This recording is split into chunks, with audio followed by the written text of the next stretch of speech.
네, 안녕하세요. 무역계약론 14주차 강의 진행하도록 하겠습니다. 뭐 여러 가지 체육대회나 뭐 축제나 이런 것 때문에 뭐 진도 내용도 좀 많고 이래가지고 14주차 강의를 하는데, 강의 자료는 13주차죠. 그래서 오프라인 수업 때 설명을 했던 것처럼 이번 주 사전 제작 강의가 올라가고 다음 주는 현충일 연휴가 있어가지고 현충일 연휴를 보내고 그리고 다음 주 후반기에 사전 제작 강의가 한 번 더 올라가고 오프라인 수업을 13일 날 한 번 더 진행하는 걸로 하도록 하겠습니다. 그렇게 되면 아마 남은 진도들을 마무리할 수 있지 않을까라는 생각이 들고요. 어,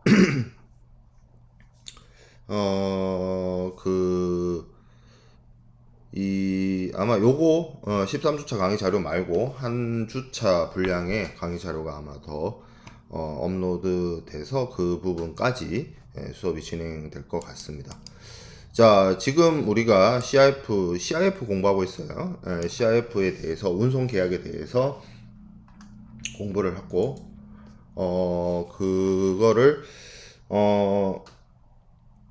여러 측면에서 운송계약의 여러 측면에서 여러분들이 살펴봤다라고 하면 이제 좀 볼 내용은 CIF의 F를 봤다라고 하면 이제 I를 봐야 되겠죠. 보험, 인슈런스인데 이건 역시 당연히 매도인의 의무로서 매도인이 그 계약 내용에 따라서 매수인에게 보험 부보를 제공을 해야 됩니다. 매도인이 매수인을 위해서 보험을 대신 들어준다라는 거죠. 그리고 그러한 의무를 이행을 하고 그러한 어떤 보험 부보를 했다는 것을 입증할 수 있는 보험 증권이나 보험 증명서 같은 서류를 매수인에게 제공을 해야 됩니다. 그러니까 운송 계약을 체결한 증거로서 선화증권이 발행되어서 이 선화증권을 뭐 대금 회수를 위한 수단이자 뭐 이런 것들로 활용을 하고 선화증권이 권리증권이기 때문에 이걸 넘겨줌으로 인해서 매도인이 매수인에게 상징적 인도를 한다는 측면 이해가 될 수 있는 부분이고,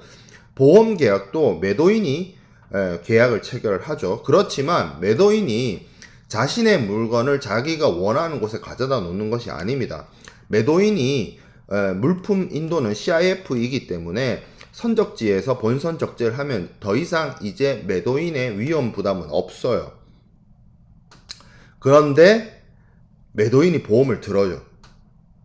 매도인은 자신의 어떤 의무는 물건을 본성적재하는 걸로 끝입니다. 그 이유는 솔직히 막말로 뭐 배가 목적지에 도착하지 못한다든지 아니면 하물에 무슨 큰 문제나 하자나 위험이 발생한다든지 전혀 상관이 없습니다. 왜냐면 매도인은 물품을 약정된 선적항에서 선적해주면 그걸로 끝이거든요. 그런데도 불구하고 매도인이 보험을 들어요. 누구를 위해서인 거예요? 매수인을 위해서 드는 거죠. 그러면 매도인이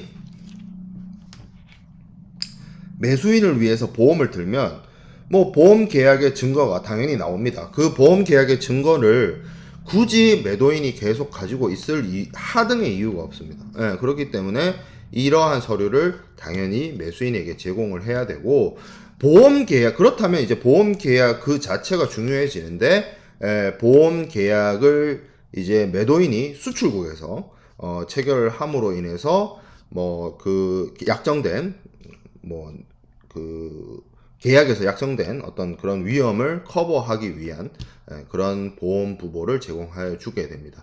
보통 이 보험 부보, 매도인이 매수인을 위해서 보험을 들게 되면 뭐 어떤 조건이 있을 수 있죠. 있을 수 있는데 그런 것에 대한 어떤 명시적인 조항이 없다면 뭐 CIF의 일반적인 그 규정이나 내용에 따라서 적용을 해야 되겠죠. 그래서 보험 계약과 관련된 그 어떤 계약 조건에, 보험 계약과 관련된 매매 계약 쪽에 어떤 조건이나 이런 거에 따라서 거기에 따르면 되고, 그게 만약에 없다면 기본적으로 매도인은 실질적인 보험 증권을 제공을 하고, 그 실질적인 어떤 보험증권은 말 그대로 선적 서류의 하나를 구성을 하게 되는 거죠. 여기 뭐 사례가 있는데요. 사례에서 보험 증명서를 매도인이 매수인에게 제시를 했습니다. 이 보험 증명서는 뒤에서 다시 한번 얘기를 하겠지만 일반적으로 해상보험 계약을 체결하면 보험업자들은 그 피보험자, 보험을 드는 사람, 보험자가 있고 피보험자가 있는데 이 보험을 드는 사람이 그 피보험자라고 하죠. 그 피보험자에게 마린 인슈런스 팔리시, 보험 증권을 발행을 합니다. 그게 원칙이에요. 근데 보험 계약이 있었다라는 사실을 입증하는 서류로서의 Certificate of Insurance 같은 서류가 제시되어진 거죠. 근데 이게 뭐 사실 보험 계약이 있었다는 증거 아니냐라고 생각을 해보면 크게 문제가 없을 수도 있어요. 그리고 우리가 선화증권을 공부할 때 선화증권에 대해서 그런 얘기를 했습니다. 운송계약의 추정적 증거다. 그러면 운송계약의 추정적 증거라는 것은 선화증권이 있다는 사실 자체가 운송계약이 있었다는 사실을 입증하기 때문에 아무런 문제가 없지 않느냐라고 생각할 수 있지만 그건 운송계약이고요. 보험계약에서는 보험증권이 필요하다는 거죠. 사실 그 보험증명서라는 게 뭐 우리가 예정보험에서 사용되는 그러한 서류이기 때문에 뭐 보험의 계약 체결 사실을 뭐 확인할 수 있고 하지만 이 판례는 사실 조금 어떤 좀 다른 측면이 있긴 해요. 그러니까 매매 계약에서 그 매도인이 매수인을 위해서 제공해야 하는 보험 서류에 이 보험 증명서가 포함된다는 어떤 그런 규정이 없어서 뭐 이거를 이제 문제를 삼은 건데 기본적으로는 보험 증권이 기본적인 특별한 그런 특별하다기보다는 기본적으로 특별하게 명시하지 않은 이상 기본적으로 매도인이 매수인을 위해서 제공해야 되는 서류로서 보험 증권이 필요로 합니다. 자, 그러면 계속 보험 증권 얘기를 했는데 보험 증권에 대해서 알아보도록 하겠습니다. 보통 해상 보험과 관련해서는 영국의 법과 관습을 따릅니다. 어떻게 보면 근대적인 의미의 해상보험이라고 하는 것들이 영국에서 태동이 되었고 제도화되었고 그리고 오늘날에도 가장 큰 재보험 내지는 기업보험을 하는 그런 기업들 어떤 카르텔 이런 것들이 전부 다 영국에 위치하고 있고 로이드라는 그리고 그러다 보니 오랜 기간 그렇게 굳어진 간습과 간행으로 인해서 말 그대로 영국의 법, 그리고 영국에서 나온 판례, 그리고 영국 런던에 있는 로이즈에서 나오는 뭐 여러 가지 그 해상보험과 관련된 규정, 뭐 약관 이런 것들이 해상보험 제도의 근간을 이루고 있습니다. 그렇기 때문에 다른 뭐 예를 들어서 생명보험이나 손해보험과 같은 그러한 어떤 일반적인 상업보험하고는 좀 다르게 해상보험은 해상보험만의 특유의 여러가지 계약의 성질이나 성격이나 법리적 성격을 가지고 있고요.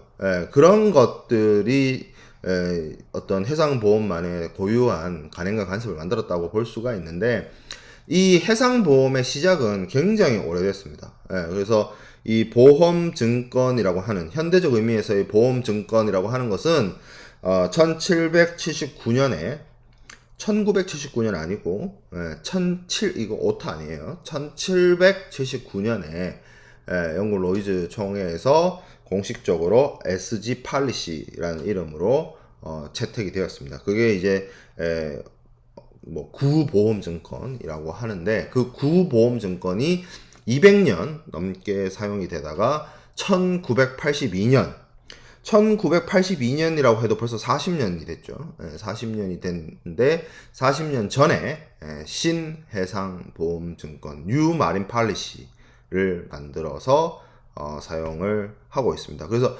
1779년에 만들어진 거는 구증권, 1982년에 만들어진 건 신증권인데 한국 사람 마인드로는 구증권 대신 신증권을 만들었으면 신증권만 쓰면 될 것이라고 생각을 하고 있는데 실무적으로는 이 구증권과 신증권이 다 사용을 합니다.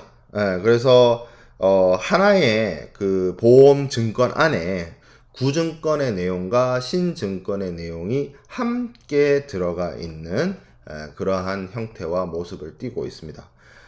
구증권은 1779년이고요. 이때가 조선으로 치면 한국사에서 얘기를 해보면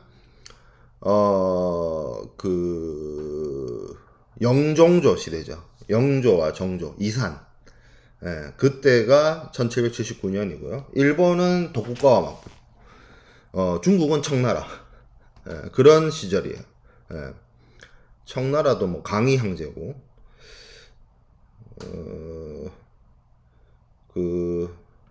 도쿠가와 막부가 8대 쇼군일 건데, 근데 이름이 갑자기 생각이 안 나네요. 약간 중흥기를 이끈 쇼군이 있거든요. 암튼, 이건 약간 사설이고. 어쨌든, 굉장히 오래됐어요. 한 250년 정도 전에, 구증권이 만들어졌다라고 볼 수가 있는데, 그래서 이 영어 표현이나 이런 것들이 소위 이거는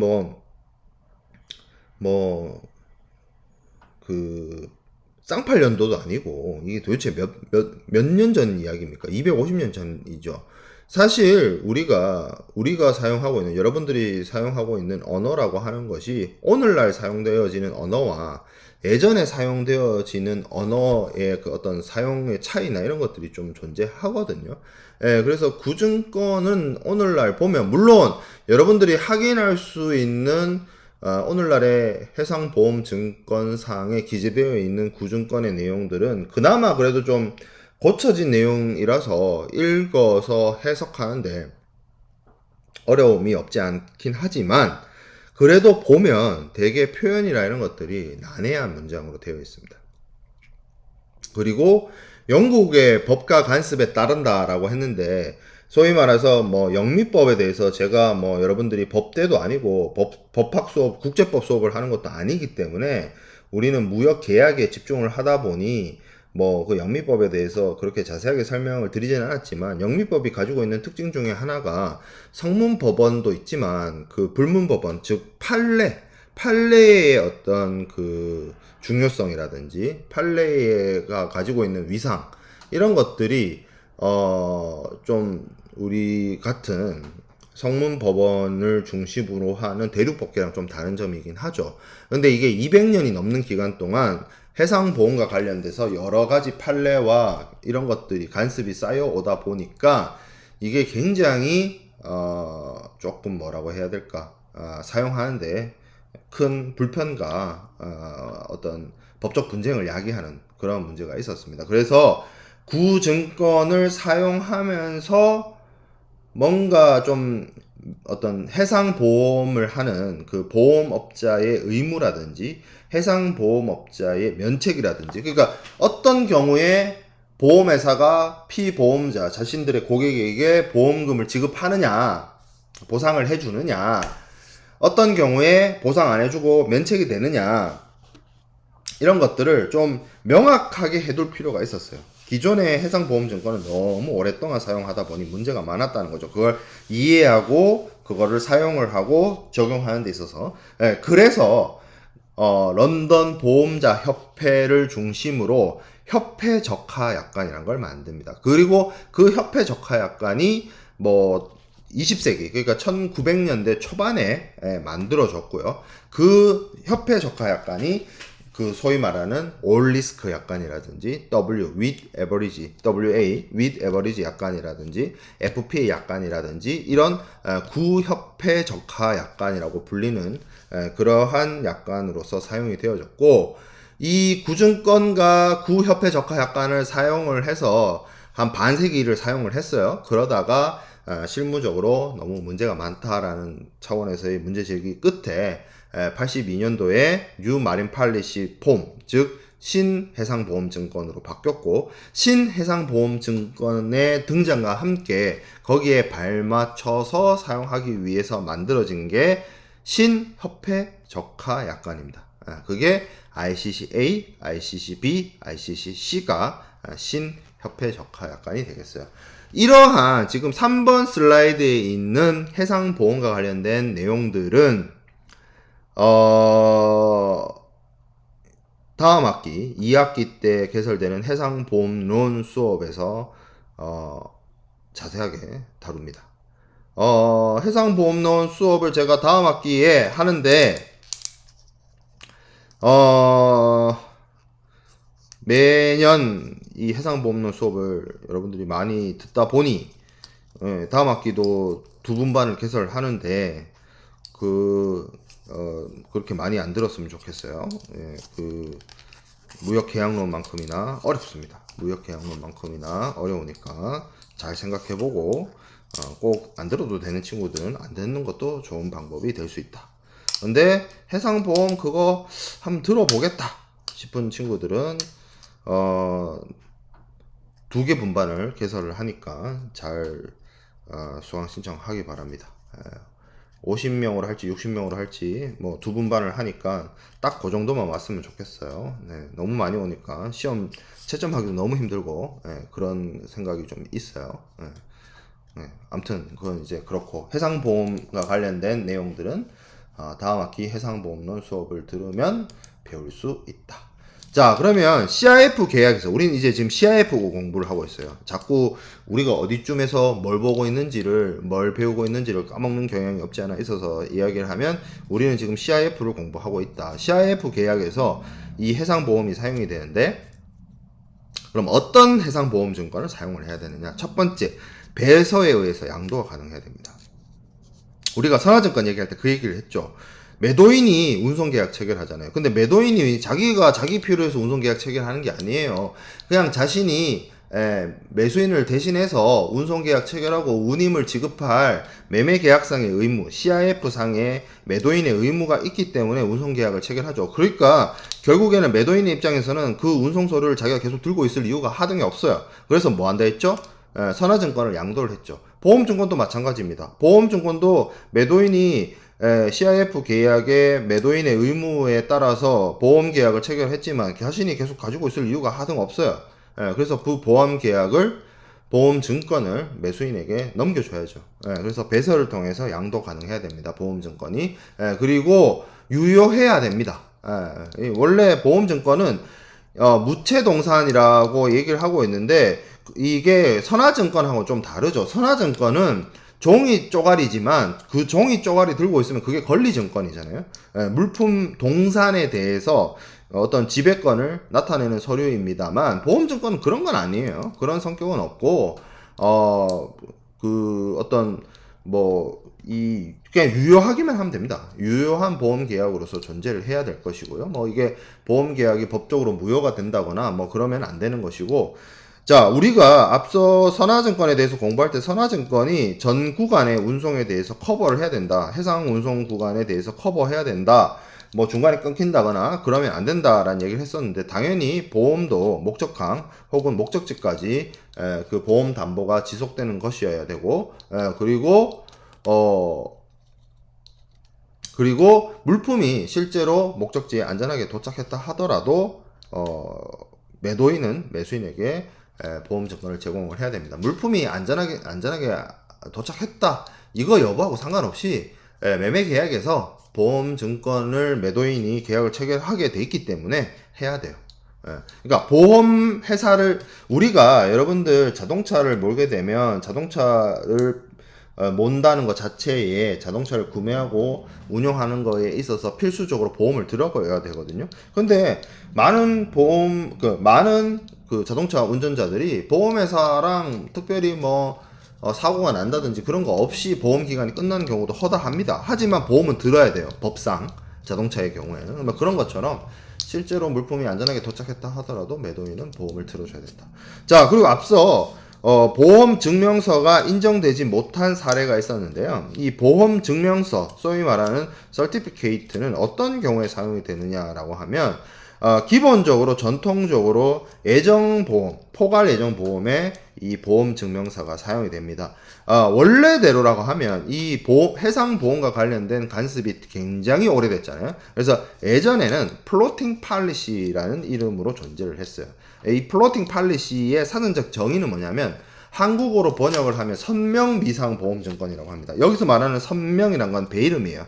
배이름이 정해지지 않은 보험증권이라는 겁니다. 무슨 보험이길래 배이름이 정해지지 않은 보험증권이냐라고 생각을 해볼 수가 있는데, 예전에 영국에서 해상보험 관습이 만들어질 때 이런 경우가 있었던 거죠. 내가 보험회사랑 보험계약을 체결하려고 보니까 아직 운송계약이 체결되어 있지 않거나, 아니면 내가 직접 운송수단을 수배할 의무가 없어서 어느 배에 화물이 실릴지는 모르는 상황이에요. 어느 배, 그러니까 내가 예를 들어서 뭐 런던에서 뭐 뉴욕까지 운송을 한다라고 쳤을 때, 런던에서 뉴욕까지 운송을 해야 된다는 건 알고 있지만 그 내 화물을 런던에서 뉴욕까지 옮길 배가 뭔지는 모르는 상태인데 보험을 드는 거예요.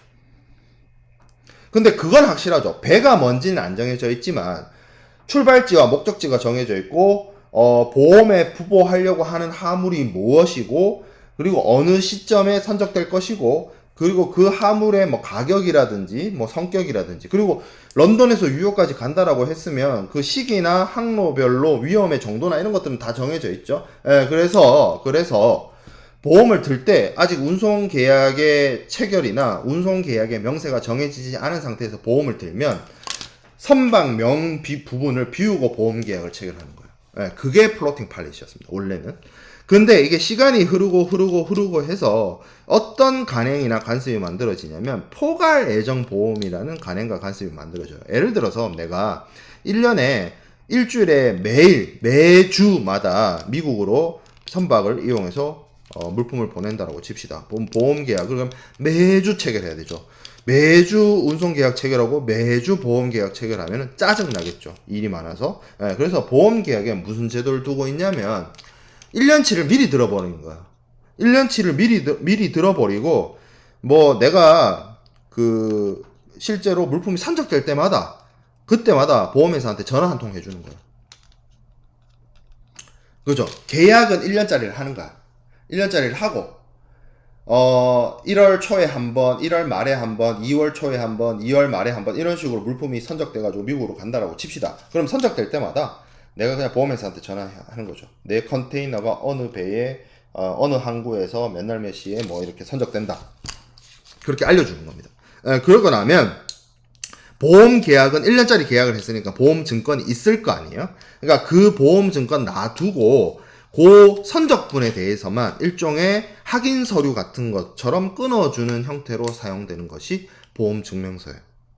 그러니까 선명미상 보험 증권에서도 사용되기도 하고, 포괄 애정 보험에서 사용되기도 합니다. 선명미상 보험이든 포괄 애정 보험이든 두 개 다 애정 보험이에요. 보험 계약 체결할 때 보험의 명세나 이런 부분들이 아직 확정되지 않은 상황에서 보험 계약이 체결되는 것이고, 그러면 보험자 입장에서는 보험 증권이 아니라 보험 계약 체결의 내용을 확인해주는 의미에서의 발행되는 서류가 보험 증명서가 되겠습니다.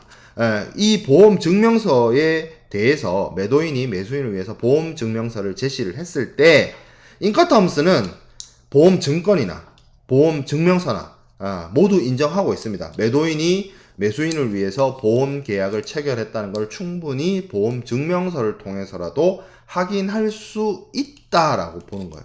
인커텀스는. 그런데 전통적인 뭐 영국의 해상보험법이라든지 이런 경우에는 뭐 보험증명서의 효력이나 이런 부분에 대해서 왜냐하면 이제 팔리시 자체는 아니니까 그거에 대해서 부인하거나 효력을 인정하지 않거나 하는 경우가 되겠습니다.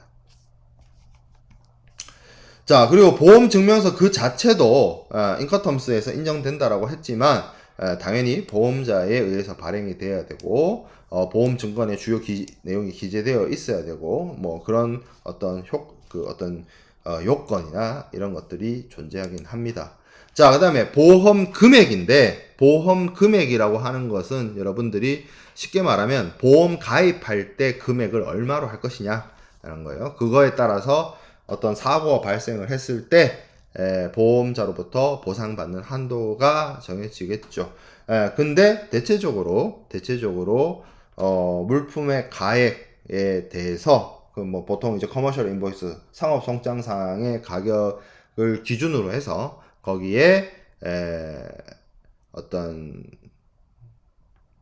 추가적으로 뭐 선적비나 뭐 선비나 보험료 이런 거에 더해서 10% 희망이익, 10% 희망이익을 마지널 프로핏이라고 해서 그 보험 부보를 합니다. 그러니까 쉽게 말하면 100원짜리 물건을 운송을 한다고 치면 100원짜리 물건에다가 뭐 선비, 선적비용, 운송비용, 보험료를 더하고 거기에 대해서 10% 희망이익까지 얹어서 보험 계약을 체결하게 되고, 그래서 그 100원짜리 물건이 만약에 사고가 나거나 멸실 손상이 되었을 때 보험자로부터 100원만 받는 것이 아니라 뭐 120원, 130원 받을 수 있게 보험 계약을 체결을 한다는 거죠. 이게 사실은 희망이 기대이익을 보험 부보 가능액으로서 인정해 주는 것 자체가 굉장히 제가 그냥 이렇게 간단하게 설명하고 지나가지만 그 기저에는 굉장히 복잡한 법리나 근거나 이런 것들이 좀 숨어져 있습니다. 그런 것들은 해상보험론 수업 시간에서 다루기로 하겠습니다. 자, 그 다음에 보험 조건이 있어요. 보험 조건. 보통 일반적으로 보험 조건이라고 하면 보험 계약에 체결이 될 때 보험자가 어떤 보상 범위를 가지느냐, 아니면 보험자가 어떤 면책 조건을 가지느냐, 뭐 그런 것들이 규정되어 있는 게 보험 조건이라고 볼 수 있습니다. 이 보험 조건은 기본적으로 구증권이든 신약관이든 대체적으로 협회 적하 약관에 따라서 결정이 되어지는 경우가 많이 있습니다. 구증권, 신증권에 있는 보험자의 보상 범위를 적용하지 않고 구약관이든 신약관이든 소위 말하는 협회 적하 약관 ICC를 그 적용의 기준으로 삼는 거에도 그 기저에 엄청난 내용과 법리들이 숨겨져 있지만, 역사도 숨겨져 있고 그 내용 또한 해상보험론에서 다루기로 하고, 이 ICC라고 하면 여러분들이 계약론 수업을 듣고 있다 보니까 인커텀스를 만든 국제상업회의소를 ICC라고 부르기 때문에 그게 그거라고 착각할 수가 있는데, 해상보험에서 말하는 ICC는 국제상업회의소가 아니라 Institute Cargo Clause라고 하는 협회의 하물, 카고가 하물이죠. 이제 좀 어려운 말로 적하라고 하는데, 하물에 대한 약관입니다. 보험 약관이에요. 그래서 런던 보험자 협회와 같이 공인된 보험기관에서 뭐 공인됐다기보다는 널리 알려진 보험기관에서 만든 표준 약관 같은 거예요. 보험의 표준 약관. 이게 구약관이 있고 신약관이 있는 겁니다. 여기서 말하는 구약관은 올드고 신약관은 뉴죠. 근데 한국 사람 스타일이라면 뉴약관을 만들었으니까 뉴약관만 써야 될 것 같은데, 보험은 클래식을 좋아하는지 몰라, 뭐 어떤 이유인지 모르겠어요. 보수적인 이유 때문에 올드 클로즈하고 뉴 클로즈, 쉽게 말해서 구약관과 신약관이 공존해서 사용이 되고, 구약관은 여기 나와 있는 것처럼, 강의자료에 나와 있는 것처럼 AR, All Risk, 그리고 WA, 그리고 FPA 이렇게 사용이 됩니다. 그리고 그 신약관에는 ICC A, B, C 이렇게 사용이 됩니다. 그래서 뭐 해상보험 계약을 체결한다라고 하면 기본적으로 이 구약관 3가지, 신약관 3가지 중에 하나를 선정을 해서 진행이 되어야 되겠죠. 보통, 그리고 CIF의 계약에 따르면 인커텀스 2020에서도 CIF에서는 ICC 조건이나 구약관을 쓴다면 ICC FPA 조건으로 보험 부보를 하면 매도인의 보험 부보 의무를 다하게 됩니다. 물론 매도인이 보험 부보 의무를 최소로 들어줄 수 있는 부분이 이 구약관 중에서도 가장 보장 범위가 낮은, 뭔가 느낌적인 느낌으로 올리스크 하면은 보험자가 책임을 많이 져줄 것 같은 느낌이죠. 근데 거기에 반대되는 개념인 FPA, 단독훼손 부담보 조건을 들거나, 인커텀스 CIF에서, 그리고 ICC A, B, C인데 ICC A가 보험자의 보장 범위가 가장 넓거든요. C는 가장 적어요. 그래서 이 CIF에서는 매도인이 매수인을 위해서 보험을 들어줄 때는, 인커텀스 2020에서는 ICC FPA로 들거나 ICC C로 들거나. 근데 이게 또 쟁점이 뭐냐면 인커텀스 2020에서는 CIF는 이런데 CIP는 ICC A 조건으로 들어야 됩니다. 그런 차이점이 있어요. 그런 차이점 제가 인커텀스 설명할 때 했던 기억이 나는데 이 부분 다시 강조하도록 하겠습니다. 자, 그 다음에 전쟁 위험이란 게 있어요. 지금 뭐 전쟁이란 게 멀리 떨어져 있는 것 같지만 지금도 진행되고 있습니다. 러시아 우크라이나 간에는 아직도 무력 충돌이 발생하고 있고, 여러분들이 알지 못하지만 중동 지역이라든지 아프리카 지역에서는 수많은 내전이라든지 이런 것들이 현재 진행형으로 진행이 되고 있습니다. 그런 것들이 물론 지금 현재 글로벌한 어떤 무력 분쟁을 겪고 있는 국가들이 주요한 해상 운송 루트상에 존재한다거나 그러지는 않은데요. 해상 보험을 부보하는 보험 회사 입장에서는 전쟁에서 발생되는 전쟁 행위나 무기나 군사 작전이나 군사적 무기에 의해서 선박이나 화물이 큰 피해를 입게 되면 보험회사 입장에서는 그것을 보상을 해줘야 되는 문제가 생기는데, 굉장히 그 보상액의 범위나 금액이나 이런 것들이 굉장히 커지죠. 이게 이렇게 해상보험 시스템에서, 해상보험과 관련된 제도에서 전쟁 위험이나 이러한 위험들에 대해서 어떻게 보면 보험자들이 굉장히 경각심을 가지고 있고, 굉장히 이걸 뭔가 좀 규제를 하고 제약을 두고 면책을 하려고 보험자가 어떻게든 책임을 좀 안 지려고 하는 그러한 성향이 있는데요. 그거는 이게 보험제도가, 해상보험제도가, 정확하게는 해상보험제도가 영국에서 시작돼서 그렇기 때문이에요. 영국이란 나라 자체가 원래 옛날부터 해외 대영 제국 시대 때부터 해외로 해외 식민지를 개척을 하고, 그로 인해서 수많은 분쟁을 겪었고요.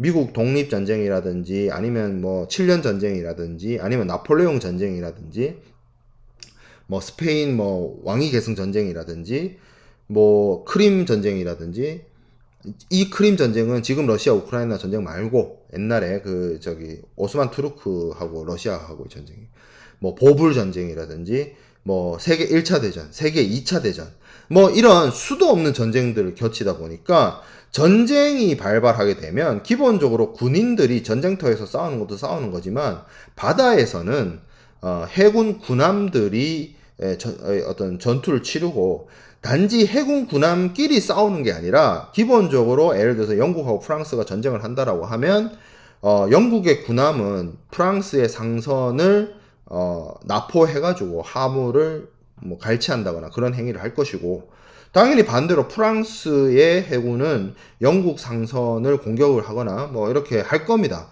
그렇게 되다 보니까 전쟁이 발발하고, 전쟁 행위로 인해서 해상 운송되고 있는 화물들이 큰 피해를 입거나 보험 보상을 해줘야 되는 그런 문제들이 생겨났기 때문에, 기본적으로 오늘날의 해상 보험 체계 하에서는 전쟁이나 전쟁 행위, 군사적 행동에 의해서 발생되는 손상에 대해서 보험자가 보상을 안 해준다. 쉽게 말해서 보험자가 면책하도록 하고 있습니다. 기본적으로 세팅이 그래요. 근데 돈 내면 다 해줘요. 그러니까 쉽게 말하면 무슨 얘기냐면, 전쟁 행위나 전쟁 무기, 군사 행동으로 인해서 보험에 부보한 화물이나 이런 것들이 피해를 입게 되면 기본적으로 ICC A든 B든 C든 이 해상보험을 들었을 때 보험자가 보상을 안 해줘요. 기본 원칙이. 근데 전쟁 위험, 전쟁 행위, 적대 행위로 인해서 발생되는 멸실 손상까지도 내가 보험회사를 통해서 보상을 받고 싶다라고 하면 어떻게 하냐면 돈으로 해결하면 돼요. 그래서 추가 보험료를 내고 전쟁 위험 특별 약관, 이 특별 약관이란 말이 두 자로 줄이면 특약입니다. 그래서 여러분들 TV 광고, 요새 TV 광고에는 보험 광고 잘 안 하는 것 같은데, 그게 구제가 됐나 봐요. 그래서 왜 뭐 보험 같은 거 이렇게 뭐 설명을 해주거나 뭐 들려고 하면 뭐 특약이 어떻고 특약이 어떻고 특약이 어떻고 이런 얘기를 하잖아요. 그러니까 특별한 약관이라는 뜻이에요. 기본적인 일반 약관이 있는데 뭔가 조금 더 많이 보장을 해주거나 특별히 그 보장해줄 수 있는 범위나 개수나 이런 것들을 더 많이 받고자 하면 보험료를 더 내고 특별 약관을 두는 거예요. 그러니까 이 해상 화물 운송, 그러니까 해상 운송과 관련된 해상 보험에 있어서는 전쟁 위험으로 인해서 발생되는 화물의 멸실 손상이 이러한 특약으로 해결을 하고 보장을 받아야 되는 그러한 사안이 되겠습니다. 자, 그래서 이런 식으로 하고, 자, AR, All Risk 이런 것들을 이제 보험에 부보를 하는데, All Risk로 들었다. 예를 들어서 ICCAR로 보험 부보를 했다. 혹은 ICCA로 보험 부보를 했다라고 하면 많은 사람들이 오해하고 착각하는 것 중에 하나가 어떤 것들이 있냐면 세상의 모든 위험을 보험회사가 다 해결해 주는 듯한 느낌 아닌 느낌이 있어요. 근데 그렇지는 않습니다. 영국 해상보험법 MIA나 뭐 협회 적하약관의 내용을 보면 보험과 관련된 행위라 할지라도, 그러니까 올리스크라 할지라도 보험회사가 보상을 안 해주는 그러한 위험들이 존재를 합니다. 뭐 피보험자의 어떤 피보험자가 보험사의 고객입니다. 내가 보험에 드는 사람이 피보험자예요. 보험회사를 보험자라고 해요. 그러니까 보험에 든 사람이 고의적인 불법 행위를 하는 거예요. 화물을 해코지 하는 겁니다. 쉽게 말하면 보험 사기예요. 왜 그 자해 공갈당 같은 사람도 있죠. 보험에 들어놓고 그런 행위예요. 그런 경우에 보험회사가 보상 안 해주거든요. 그러니까 ICCAR로 보험 부보를 하더라도 자해 공갈을 하면 보상을 안 해준다, 그 얘기인 겁니다. 피보험자의 고의적인 불법 행위가 있다는 말은. 자, 두 번째, 화물의 고유하자. 이거는 뭔가 운송 도중에 사고나 이벤트에 의해서 화물이 멸실 손상되거나 상품의 가치를 뭐 상실하거나 이게 아니고 화물 자체가 원래 처음부터 뭔가 문제가 있었어요. 그런 것까지 보험회사가 커버해주지 않습니다. 보상해주지 않아요. 자연 감소와 같은 통상의 손해. 바다는 삭막한 곳이에요. 바다는 위험한 곳입니다. 바다는 와일드 웨스트예요. 와일드한 굉장히 그 아주 야생이에요. 근데 뭐 예를 들어서 이제 곧 여름이 다가오는데 여름철에 뭐 예를 들어서 뭐 석탄을 수송을 한다든지 아니면 뭐 습기가 엄청 많은 곳에 목화를 수송을 한다든지 하다 보면 이 바다의 상황이나 바다의 컨디션이 굉장히 가혹하기 때문에 해상 운송되고 있는 화물 중에서 특히 포장되지 않은 벌크 화물들 중에서는 자연적으로 감소하거나 자연적으로 증발하거나 자연적으로 줄어들 수 있는 그런 손해들이 존재합니다. 그런 부분들까지 보험회사가 책임지는 것은 뭔가 무리가 좀 있겠죠. 그리고 항해의 지연으로 인해서 발생되는 손해, 이런 것들, 이제 이게 쉽게 말하면 간접 손해라는 뜻인데 이런 것들도 보험회사가 보상해주지 않아요. 이거는 제가 해상보험론 수업 시간에 더 자세하게 다루겠지만 무슨 얘기냐면, 자, 항해가 뭐 어떤 사유에 의해서 늦어졌어요. 그러면 그 어떤 사유로 인해서 발생된 어떤 손실은 보험회사가 보상을 해줍니다. 근데 어떤 사유 때문에 운송이 늦어져서 그 운송이 늦어진 것 때문에 추가적으로 발생된 손해 있죠. 이거는 보상을 안 해줘요. 태풍이 왔어요. 배가 태풍을 피합니다. 그래서 그로 인해서 생긴 손해에 대해서 보험사가 보상을 해줘요. 근데 태풍이 왔어요. 배가 태풍을 피합니다. 그래서 배가 목적지에 도착하는데 5일이 늦어졌어요. 그 5일이 늦어지는 바람에 냉장고에 그 냉장 컨테이너 같은 곳에 있던 식품이나 이런 것들이 상했어요. 그거는 보상을 안 해준다는 거예요. 부수적인 간접 손해는 보험회사가 보상해주지 않는다라는 게 기본적으로 보험의 어떤 법리와 관습입니다. 그래서 올리스크 조건, ICCAR이나 ICCA로 보험을 부보를 했다 하더라도 모든 위험에 대해서, 모든 손해에 대해서 보험회사가 보상을 해주는 것은 아니고, 그런 것들, 그러니까 보험회사가 보상해주지 않는 범위에 대해서는 보험 계약이나 이런 곳에 보면 보험자 면책으로서 규정을 해 두었습니다. 자, 그 다음에 보험기간. 우리가 운송기간과 관련해서도 얘기를 했었는데, 이 기간이란 말이 들어가 있기 때문에 이게 무슨 선적 시기 같이 어떤, 그 시간적인 기간을 의미한다라고 생각할 수 있습니다. 근데 여기 보통 보험기간이라고 하는 말은 뭐냐면 어디서부터 어디까지 보험회사가 책임을 지냐에 대한 이슈인 거예요. 네, 그래서 이 부분은 기본적으로 예전에는 어떤 선적항에서 선적될 때부터 목적항에서 양육될 때까지로 보통 옛날 구증권 SG 팔리시에서는 보험기간을 정했습니다만 오늘날 협회적하약관이 적용되고 신약관 신증권 체제 하에서는 보통은 그 육상 운송 구간을 확장해서, 그러니까 쉽게 말하면 매도인의 물류 창고에서부터 시작을 해서 내륙 운송 구간, 그리고 이제 항구에 도착해서 터미널을 거쳐서 선적되고 주 운송 구간 해상 운송을 하고 목적항에 도착해서 목적항에 화물을 내리겠죠. 그럼 컨테이너 야드에 있다가 최종 목적지, 매수인의 최종 창고나 뭐 공장이 있는 최종 목적지까지 가는 이 전체 구간, 그러니까 육상, 해상, 육상, 우리가 복합 운송처럼 제가 오프라인 수업 말미에 복합 운송의 개념에 대해서 간략하게 설명을 했었는데, 그거는 복합 운송이니까 복합 운송 계약을 통해서 육상, 해상, 육상과 같이 여러 가지 운송 수단의 결합을 하나의 단일의 책임으로 단일의 운송인이 단일의 운송 서류로서 커버를 한다, 이런 얘기를 했었지만, 보험은 기본적으로 한 명의 보험자가 보험 계약을 체결할 때 해상 보험이라 할지라도 해상 구간만 보험을 하는 게 아니라 이 육상 구간, 이쪽 선적지 쪽이나 양육지 쪽에 육상 구간까지도 더 확장을 해서 보험 기간을 정하고 있습니다. 그런 것들이 신협회 저가약관의 제8조나 이런 데 규정이 되어 있어요. 자, 그 다음에 피보험 이익에 대한 개념을 설명하도록 하겠습니다. 여러분들이 해상보험론 수업을 다음 학기에 듣게 되면 아마 피보험 이익 가지고 한 주 수업을 할 거예요. 한 주. 근데 지금은 계약론 수업 시간이니까 간략하게만 얘기를 하면 피보험 이익이 있어야 보험을 들 수가 있어요. 그럼 피보험 이익이란 게 뭐냐? 뭔가 말이 이익이란 말이 들어가 있으니까 뭔가 이게 어떤 마진과 같은 개념이라고 생각할 수 있는데, 그렇지는 않고요. 어떻게 보면 이 번역이 좀 잘못된 거일 수도 있어요.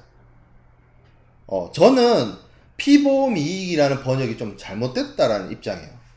근데 이게 왜 그러냐면 영어 표현이 insurable interest입니다. 이게 무슨 얘기냐면 insurable ABLE라는 그 전미어가 붙죠. 이게 보통 영어 표현에서 뭐예요? 뭐뭐 가능한 할 때 ABLE 이렇게 붙잖아요. 제가 뭐 영어 전공자도 아니고 영어 영문학과 교수님이 아니잖아요. 그래서 저한테 굉장히 디테일한 영문법을 뭐 들을 수는 없는 건데, 보통 여러분들이 뭐 복화나 토익 토플에서 그 단어 공부를 하다 보면 그런 전미어가 많이 쓰이잖아요. 그러면 저 insurable이라는 말은 뭐예요? 보험에 들 수 있는, 이런 뜻이에요. interest는 굉장히 단어의 뜻이 많아요. 뭐 이익이라고 뭐 번역할 수도 있죠. 이자라고 번역할 수도 있고. 근데 여기서 적합한 해석과 번역은 제가 봤을 때 이해관계예요. 보험에 들 수 있는 어떤 권리, 이해관계.